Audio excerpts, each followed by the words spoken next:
sorprendió el fenómeno de Walter Montillo, si no me equivoco, y lo de su hijo, ¿no? Que denunció él que su hijo había estado discriminado por tener síndrome de Down y no había vacante en las escuelas. Para eso tenemos a Cristina Lovari, coordinadora del programa de educación inclusiva del Ministerio de Educación de la Nación. ¿Qué tal, Cristina? ¿Cómo le va? Miguel Sorraquín lo saluda. Encantada, Miguel. Muchas gracias por su invitación.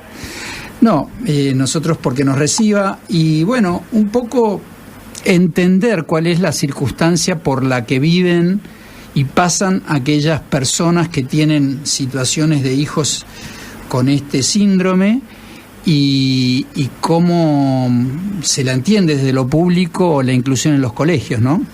Uh-huh. Sí, nosotros desde el Ministerio de Educación, a partir de las distintas leyes y normativas, tenemos que velar y garantizar por lo que es el derecho a la educación de cualquier chico con discapacidad, no solamente síndrome de Down, sino otro tipo de discapacidades, y entendiendo también el difícil lugar de las familias que lamentablemente a veces se encuentran con este tipo de obstáculos, poder brindarles el acompañamiento, la orientación y vuelvo a esta idea de garantizar ese derecho que es a recibir una educación en igualdad de condiciones, ¿no? Cristina, el Tano Pazman la saluda, ¿cómo le va? Encantada. Encantado.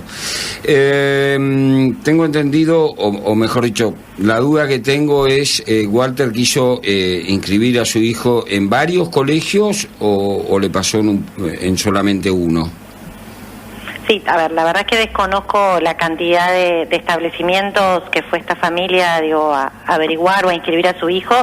Allí está interviniendo, la Ciudad de Buenos Aires, el Ministerio de Educación, y se han comunicado ya con la familia. Pero entiendo, sabiendo de otras situaciones similares, que, lamentablemente las familias a veces reciben cierta información que muchas veces tiene que ver con tal vez una situación de falta de vacantes, o que incluso ya hay otros alumnos integrados o incluidos en el grado donde ellos están buscando. Ahí les hablo desde un genérico, y eso hace que muchas veces, no se pueda acceder a la vacante. Igualmente, por eso yo les hablaba desde la norma, porque me parece que es importante señalarlo. Las escuelas tienen, prohibido, no se considera un acto de discriminación la no aceptación o el no otorgamiento de una vacante por motivo de discapacidad. Nosotros lo hemos incluido y reforzado estos conceptos, que son internacionales y nacionales también, en la normativa que hemos sacado en diciembre de 2016, para reforzar esto en las escuelas y que se condene todo este tipo de actos discriminatorios. No digo que fue el caso, entiendo que la escuela habrá tenido el fundamento desde las normas de por qué no había una vacante para ese chico, pero sí tenemos que seguir reforzando esto y acercar a las familias la mayor información y fundamentación cuando no se otorga una vacante, ¿no? Para que quede claro los motivos. Esta norma rige tanto para colegios privados como para escuela pública, ¿verdad? Exactamente, la normativa, que es la resolución 311, se aprobó por todos los ministros del país, los ministros de Educación y el ministro nacional. Es tanto para públicas como para privadas, ¿sí? El sistema es único y la normativa, los involucra a todos y les da una responsabilidad a todas las escuelas y a todos los que conformamos el sistema educativo. Ya está vigente, no requiere de una reglamentación extra. Sí, las provincias están avanzando en cómo implementarlo en sus jurisdicciones, contemplando los contextos, las realidades de cada jurisdicción, pero ya está vigente en todo el país. En general, cuando uno habla de este síndrome, no se da en todos los casos iguales, y las capacidades de cada uno de los chicos por ahí es diferente.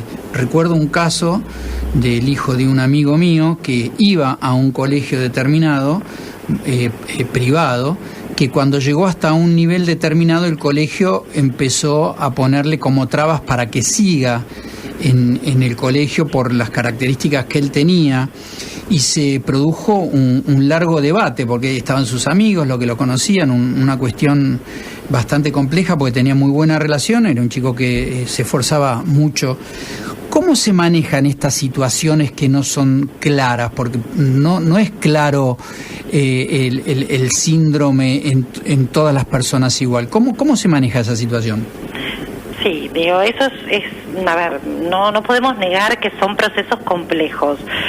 La complejidad deviene en tanto, digo, no podemos utilizar ninguna fórmula para todos los chicos por igual. Todos los chicos que tengan síndrome de Down se les va a aplicar las mismas estrategias o las mismas definiciones en cuanto a la escolaridad. Y lo mismo sucede con otro tipo de discapacidades. Digo, para cada chico hay que pensar cuál es la mejor estrategia, cuál es la mejor metodología de enseñanza, teniendo presente siempre, digo, por eso yo menciono, en primer lugar la norma, que me parece que eso nos ordena a todos a nivel institucional, pero en segundo lugar también contemplando la singularidad de cada uno. Ya no desde un lugar de lo que el alumno con discapacidad no puede, sino potenciando todo lo que sí puede, que me parece que ese es el salto que tenemos que dar el sistema educativo, ¿no? Empezar a pensar desde la potencialidad que todos los chicos tienen para aprender, para desplegar, digo, todos sus saberes, intereses. Ha ido cambiando mucho la perspectiva de la discapacidad y la Argentina está inserta en ese cambio de paradigma, como se dice, pero siempre contemplando el beneficio sobre ese chico y sobre ese aprendizaje, y como vos bien decías, digo, contemplando todo el grupo de pares, su inserción social, que cada vez sea más autónomo. Digo, ha avanzado mucho la ciencia, ha avanzado mucho a nivel de la pedagogía, entonces tenemos que seguir trabajando en ese sentido. Pero te vuelvo a repetir, no hay una fórmula única que uno pueda repetir. El objetivo es pensar para cada chico cuál es la propuesta que necesita y sobre todo qué apoyos tiene que dar la escuela, ¿no? Digo, al interior del sistema educativo tenemos diferentes recursos, también están los servicios que prestan las obras sociales, digo, para los chicos con discapacidad. Es un engranaje de distintos recursos que tienen que facilitar esa inclusión, que es posible, digo, no estamos hablando de una utopía. Hay un montón de casos, digo, de chicos con discapacidad que han logrado sobrellevar los distintos obstáculos que la vida o que las escuelas le han puesto por delante, y la verdad que es muy interesante poder dar ese salto que necesitamos dar como país, ¿no? Que estamos dando, pero que debemos seguir fortaleciendo. ¿Qué tal, Cristina? Andrea Rizzo. Encantada, Andrea. Te quería hacer la pregunta, ¿todos los colegios tienen la preparación para recibir estos chicos con discapacidades o tienen que tener un programa especial? Mira, en relación a la formación docente, es uno de los puntos que nosotros estamos trabajando fuertemente con el Instituto Nacional de Formación Docente y con las provincias. Creemos que es uno de los puntos claves que van a determinar este cambio que yo les comentaba. Seguimos teniendo un déficit en términos de formación inicial, ¿sí? Los docentes que hoy están estudiando, si bien hay algunos institutos de formación que empiezan a incorporar materias, contenidos sobre la educación inclusiva, todavía queda mucho por hacer en ese sentido.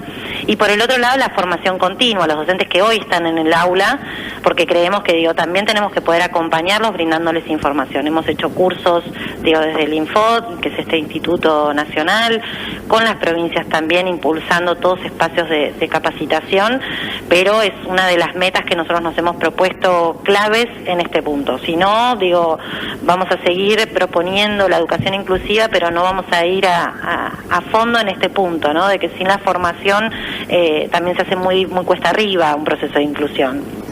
Porque como madre me pregunto, he tenido un chico no con discapacidad, pero con problemas de atención menores, y los colegios, muy buenos colegios, no tienen la capacidad, incluso a veces los rechazan a los chicos que tienen algún problema o no siguen con el resto del grupo. Me imagino que en estos casos tienen que tener una estructura, una preparación mucho mayor para este tipo de casos. Y si esto se espera para todos los colegios, que sea igualitario, no sé en la práctica cómo funciona.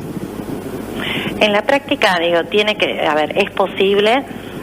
Por eso yo te mencionaba distintos cursos de formación que se están dando y distintas instancias de capacitación o de material educativo que se está brindando. De hecho, estamos próximos a publicar una serie de materiales también en conjunto con UNICEF, para poder brindar esa información didáctica concreta desde la práctica docente. Porque creemos que, a veces no es solamente una cuestión, por eso les hablo de que no es una utopía, a veces son cuestiones hasta metodológicas bastante sencillas.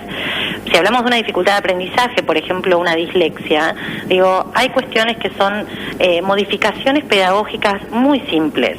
Priorizar la oralidad, en vez de tomarle todo por escrito, ampliar el tamaño de la letra. Estamos hablando de cuestiones que son sencillas, realizables y que en el muy corto plazo, si le damos la información a los docentes de cómo tienen que hacer esa adecuación desde su práctica, rápidamente pueden implementarse. Por supuesto que hay otras estrategias y metodologías pedagógicas que son más complejas y ahí se tiene que hacer jugar, la especificidad, en educación está la modalidad de educación especial, que es muchas veces la que brinda las orientaciones, las estrategias, los caminos por recorrer, y también tiene que seguir acompañando a los docentes de común, de lo que llamamos enseñanza común, para que se mejore toda esta formación.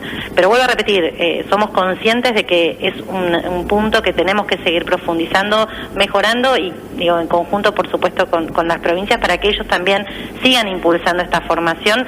Si no, es muy difícil pensar un proceso de inclusión sin contar con la profesionalización del rol docente. Cristina, clarísimo, te agradecemos muchísimo el contacto. No, muchísimas gracias a ustedes y que tengan buenas tardes. Muy buenas tardes. Hablamos con Cristina Lovari, coordinadora del programa de educación inclusiva del Ministerio de Educación de la Nación.